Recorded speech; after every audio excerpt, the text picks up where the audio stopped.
survivor's mind, such a complex thing to think about for like people that haven't been through any form of abuse, or you're supporting someone, or you want more understanding, or you are going through that, or you have escaped that. And I think if we look at all the different aspects of that today, whether that's you're still in that situation, it's good to think about how would you have liked to start your day today?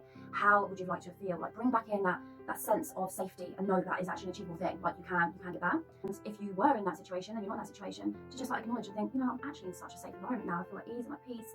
You know, I have healed, and yeah, I remember them days. And it's such a nice thing to reflect on, isn't it? And then like for people to understand if they haven't been through that or they support someone else, it is like having a mind that is like a complete wreck, I have to say. And it is literally at war with itself. It's always processing so many different thoughts of, you know, how I'm going to get through this day, what I should do, what I shouldn't do. I don't want to do anything wrong. I don't want to, like, you know, cause any problems. You know, inner criticism to yourself, like I'm not good enough, this is what I deserve. It is a complete mess, really. When we go into the survivor's mind and how they're functioning and things like that, it is pure fear. It's coming from a very unsafe place. So, you know, relationships around somebody in that situation are completely broken, and you know that person could become angry. You know, like, why'd you keep on the phone? Why'd you keep like tapping the door? Like you're making things worse for me. And it's like, so relationships around that person end up kind of like broken. You know, they have anxiety, they have fear. Don't want to go out anymore, so like really isolated. You know, very isolated. You know, you may not hear from that person very often. So yeah, it is a very awful place to be, and you have literally no boundaries. You don't really even trust yourself, to be honest with you.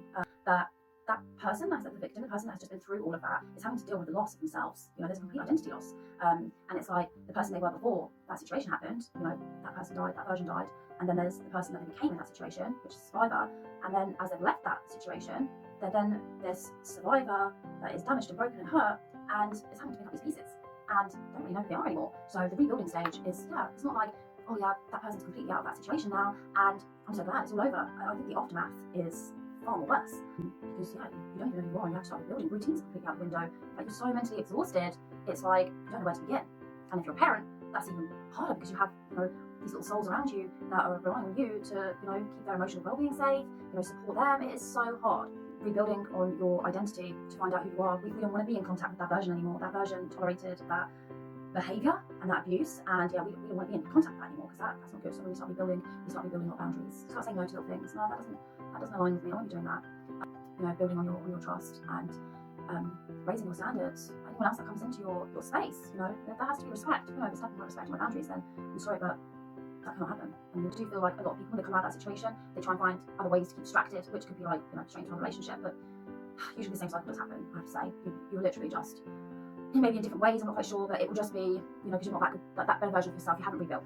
So it's really important to rebuild on yourself again. You know, getting that professional help out there is like so essential. Like you definitely do need that.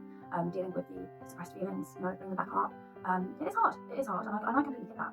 It is such a hard thing to do, and that's why a lot of people do try to go, like, skip past the healing stage, but it does like creep back up. Do you know, write, even if you don't like writing, drawing, do anything creative, be creative, explore yourself, and yeah, and just remember, really be proud of how far you've come. We really need to get back in touch with love in our hearts, and yeah, this sometimes just literally does just want to keep, you know, it's like keeps trying to throw in these thoughts or bring negativity in. You just need to try and just think of it as a cloud, and the cloud goes back out. Like, why do you keep doing that? I'm not delving into that. That's been dealt with. I know who I am, and I don't need to keep thinking about that. But these things do reoccur. It's like bad dreams, isn't it? Like you have these bad dreams and nightmares, and you can't sleep. But it's show that there's something within you that isn't healed, and that you do need to do some more deeper work on yourself. Really explore yourself. It is so important. And we may not, like, you might sit there and think, I don't understand what I'm exploring. But once you start writing and start like being more aware of your behaviour, your reactions, how you're responding, are you responding to things with love? Just remember one thing, that is just a chapter. Okay, we have so many chapters, and that's not the ending of your story. No one writes the end of your story. You want to bring the love back into yourself. So yeah, anyway, I thought it'd be nice to do this video, and with all the feedback that I've had, it's been really nice. So I just want to thank you for that, and yeah, have a wonderful day.